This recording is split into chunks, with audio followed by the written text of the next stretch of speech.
Hello, and thank you for joining me. I got an interesting question today, which I thought I would actually read.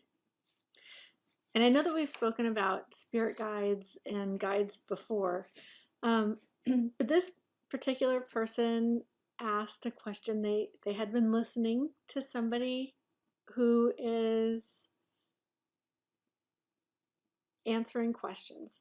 So similar to what I'm doing, but she's answering questions. She has people that pick the questions she's going to answer, and in order to answer them, she connects with her guide.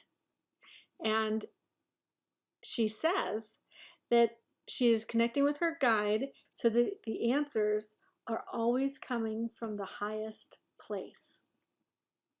Okay.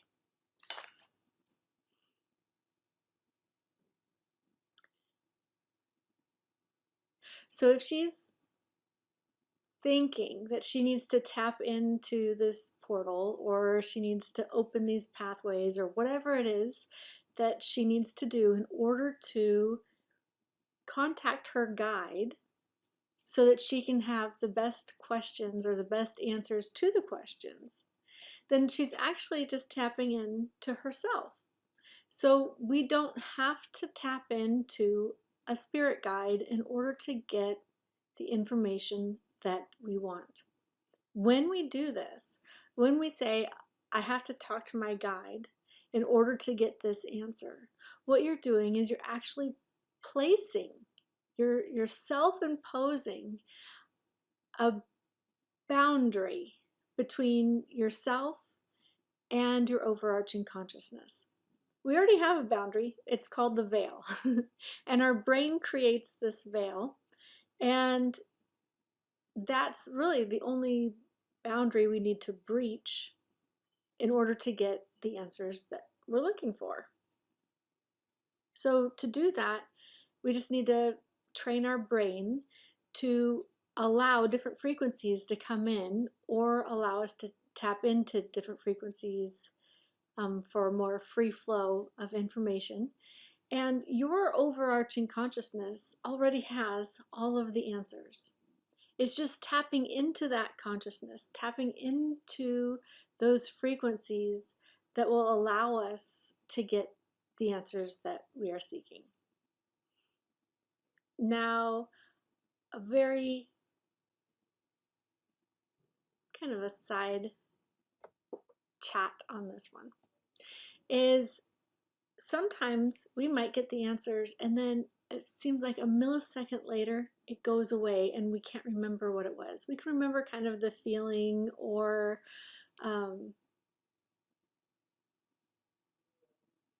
the gist of what was told to us, but sometimes we don't get to remember the detail. It's kind of like you studied for something, you knew it for the test, and you took the test and you passed, and then a week later you forgot all of it. It's like cramming for the test.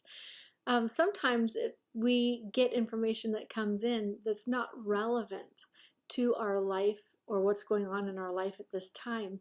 That information will go back into the consciousness and just kind of be muted from our brain or from this particular life experience. So it's not that you're losing the information. It's not that it's not there. It's just muted. So